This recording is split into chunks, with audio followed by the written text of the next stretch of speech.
Welcome to American Black Journal. I'm Stephen Henderson.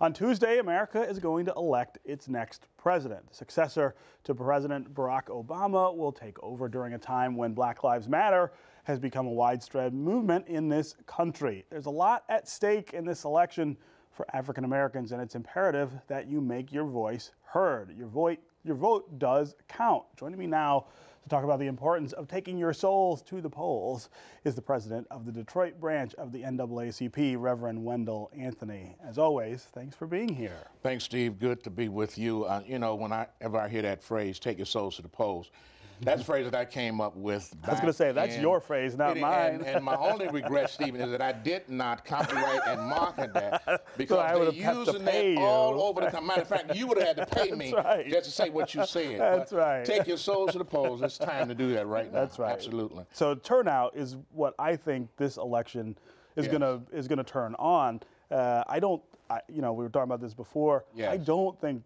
there are more people who support Donald Trump than support Hillary Clinton, but I'm worried that more people who support Donald Trump will show up. I'm concerned about that too, Stephen. We have to get out to vote and vote like we 25 points behind. As a matter of fact, people are talking about enthusiasm. They're talking about the millennials, whether or not they're going to come out and vote. They're talking about Obama and Michelle. They're gone. Obama's not on the ballot. There are two people on the ballot at the top. One is named Donald Trump. The other is named Hillary Clinton. There's a big difference. Those are big differences. And I would simply say to people who are wrestling with what they're going to do, close your eyes and take the names off the table. One candidate supports the Voting Rights Act. One does not.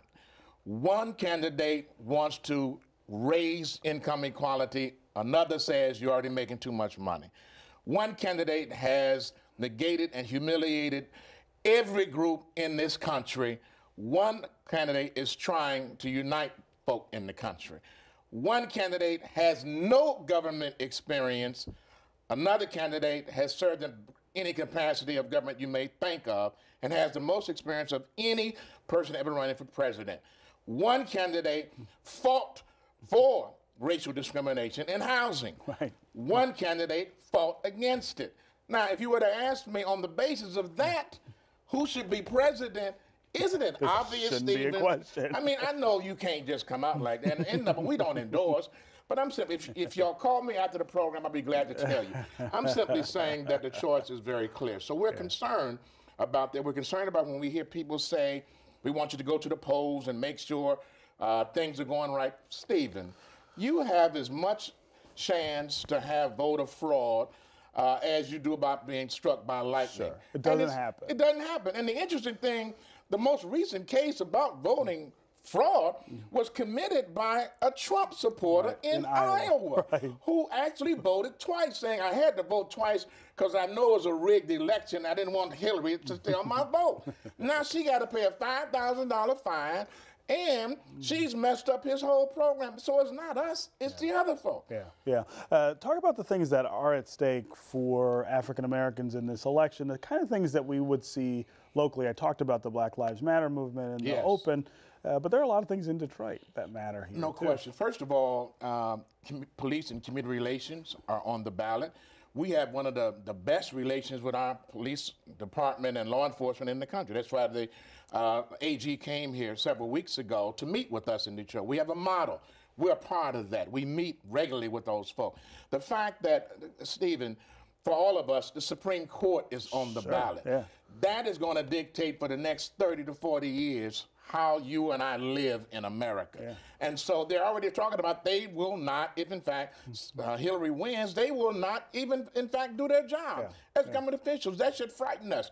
Those millennials who are concerned about college tuition going down so they can go to school, that's on the line. And we have a plan that is in the platform that suggests how we're going to do that. Matter of fact, those people who are burners and got burned by the burn, his platform has been included in the Democratic platform by virtue of what he and Hillary have agreed upon. So if you're talking about housing, if you're talking about mortgages, if you're talking about an urban agenda where college tuition is going to be decreased, if you're talking about small business development, and we got a lot of that in Detroit, where there's a program where you can get a loan and you will be able to get that for 3 years by doing some community benefits.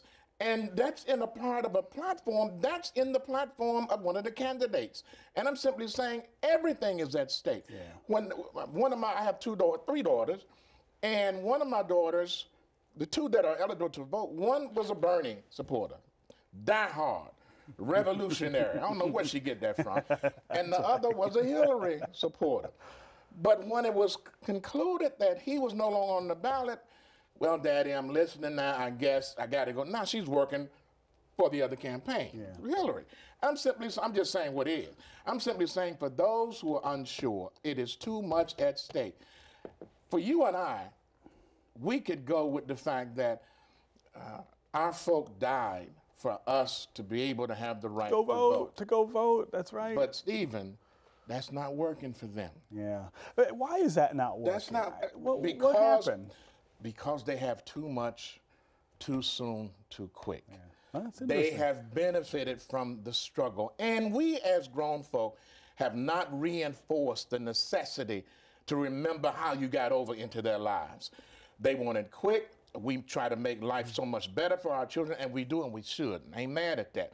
But we have not reinforced in our homes, in our churches, in our organizations, the historic nature of how we got here. This did not fall on us like manna from heaven. Somebody had to bleed and to die for that. But and what they want is they want to be at the top. They want stuff quick, and they want it now. And I was with my mentor, the late Reverend James E. Wadsworth Jr. You knew him, for 28 years. And I carried buckets of water for him, and I enjoyed every bucketful that I carried. So when people look at Fellowship Chapel, when they look at that church over there, when they look at them, wow, how did you get that? Because I worked. I waited for 28 years. And I waited my turn, and I was then put in place. So I'm simply saying, I don't expect people to do what I did, but I do expect folk to look at history, to look at what is at stake, to look at what they want for their children. Yeah. This is personal. This election is personal. It's really for the very soul of America. It's defining what the country means. Which way is this nation going to go? Is it going to go the way of division and derision and humiliation, or is it going to go by virtue of the way of coming together and unity and cooperation and lifting everybody up for the American opportunity? We have some local things on the ballot as well. Very important for people to turn out for that. No question. The transit millage. The transit millage. Everything. The CBA debate. The CBA debate and the school board. The school board. Yeah. And I'll just be very frank with you, Steve, since you raised it. I didn't raise it. You raised it. I'm going to be very frank with you. As one who worked with the Coalition for the Future of Detroit School Children, a 2-year time period, which I did not want to do all of that. All the work we put in, all the articles that you wrote about this, all the changes, and you saw the mischief that was done in Lansing. Absolutely. But one of the things that must not happen, we cannot afford, after all this work, to keep things the same and to go back to the same board that we have. Yeah. I'm saying that on your program. All right. We need a new board of education. And there are several people who are running that are well qualified to fit that bill. It would be a travesty of justice for us to go right back to the same board. Not that they did all of this, because they did not. They didn't. However, we need a new opportunity here. And I'm simply suggesting that there are 63 people that may be on the ballot. You can only vote for 7. You need to do some studying. Call some folk. Call the NAACP. Call Fannie Lou Hamer. Call Stephen Henderson. There's some people that we can recommend or some thoughts around that so we don't get jammed again. And the Wayne State University Board of Governors. The Board of Governors. I have said for a couple months now that I'm impressed by the people among that 63. Well, it's a good group of people. Angelique Peterson Mayberry, there's a lot of really Ryan good. Mack. I mean, you got some Leslie Andrews. You got a bunch of folk. Misha Stallworth. I mean, Deborah Hunter Harville, Iris Taylor. You have some folk talking about Sonia Mays. I'm simply saying There are some good people that are running. Yeah. Everybody can't win, but we can make sure that we vote the whole ballot. I know it's a long ballot. It's 3 pages, but you got to stay in line. You got to go vote. And then on Monday, you can go and vote absentee. Right. You don't have to stand in line. You can take your time. You can go down to the city clerk's office. You can call the NAACP, 313-871-2087. We can help you with that. If there's transportation needed, if there's information for seniors that they need information on how to negotiate out, there are people who are standing by. If you want to volunteer, if you want to get it out, we got to come and take our souls to the polls. There are no excuses on Tuesday. If you eating, you gotta be voting. If you ain't voting, you should not be eating. I tell my people that all the time. If you got somebody living in your house and you feeding him or her, then they best be out there voting. Get out and vote. Get out and vote. That's how they keep the food coming on the plate. Right. I'm simply saying that, Stephen, I've never seen an election like this. Yeah. I don't think anybody has. It should not, it really, between you and me, it should not be this close. No, it shouldn't. It should not even be an issue. One person is like that.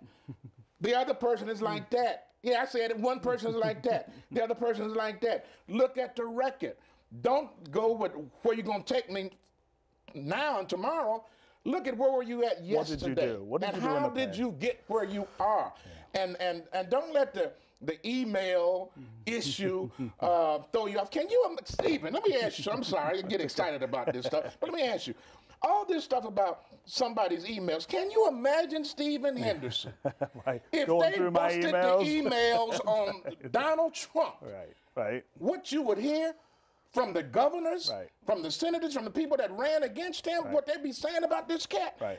If his emails were exposed by the Russians, like the Russians are exposing Hillary's emails, and we're supposed to not be friends with the Russians, but he's inviting the Russians to come and get in our business, and him and Vladimir Putin seem to have a thing.